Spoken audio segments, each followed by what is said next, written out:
BJP నాయకులంతా కూడా బీఆర్ఎస్ని కాంగ్రెస్ని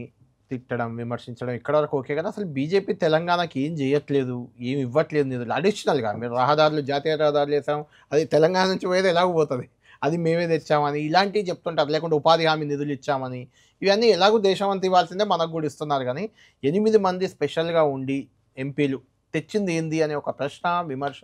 మీపై వస్తుంది ఏందేమంటారు స్పెషల్గా అడిషనల్గా ఫండ్స్ ఏమైనా నిధులు చాలా లేఖలు రాస్తున్నారు పాపం రేవంత్ రెడ్డి గారు అప్పుల్లో ఉన్నాం డబ్బులు లేవని ఏం సహాయం చేయడం లేదని ఈ దేశంలో ప్రతిదానికి ప్రక్రియ ఉంది నేను చెప్తా మీకు ఇప్పుడు రేవంత్ రెడ్డి ప్రభుత్వంలోనే ఆయన ఐఏఎస్ ఆఫీసర్ రిటైర్ అయిన ఆయన ఎడ్యుకేషన్లో ఉన్నాడు ఆయన పేరుది ఆకునూరి ముట్ల మురళి గారు ఈ ప్రభుత్వం రాకంటే ముందు 3,000 కోట్ల రూపాయలు రిటర్న్ వెళ్ళిపోయినాయి మ్యాచింగ్ గ్రాంట్ ఇయ్యాక అన్నారు కదా ఇప్పుడు ఆయన ప్రభుత్వంలో ఈ సిస్టంలో ఉన్నారు కదా ఇప్పుడు మ్యాచింగ్ గ్రాంట్ ఇస్తుర్రా మ్యాచింగ్ గ్రాంట్ ఇవ్వకుండా వచ్చిన పైసలు మస్తు వెళ్ళిపోతాయి వాపస్ మస్తు నువ్వు మ్యాచింగ్ గ్రాంట్ ఇవ్వకుండా పైసలు వెళ్ళిపోతే ఏమి ఇస్తలేరని ఎట్లా అంటావు దేశం మొత్తం ఒకటే సిస్టమ్ ఉంటుంది కదా తెలంగాణకు సపరేట్ సిస్టమ్ ఆంధ్రాకి సపరేట్ సిస్టమ్ ఉండదండి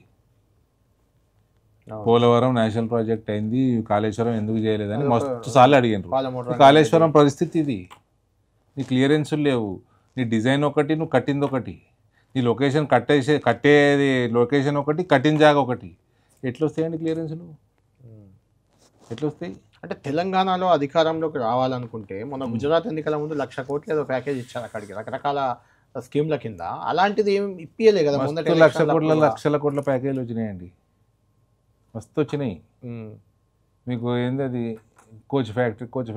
వ్యాగన్ ఫ్యాక్టరీ వచ్చింది పదపడిపోయింది పసుపు బోర్డు వచ్చింది పదపడిపోతుంది ట్రైబల్ యూనివర్సిటీ వచ్చేసింది బయ్యారం ఒక ఫ్యాక్టరీ కూడా ఒకటి నవోదయాలు వస్తూనే ఉన్నాయి ఫిజిబిలిటీ లేదని ఏదో చెప్తున్నారు ఫిజిబిలిటీ అయితే లేదు అంతే లాస్ట్లో నడిపించుకోరు కదా ఎవరు వందే భారత్లు వచ్చేస్తున్నాయి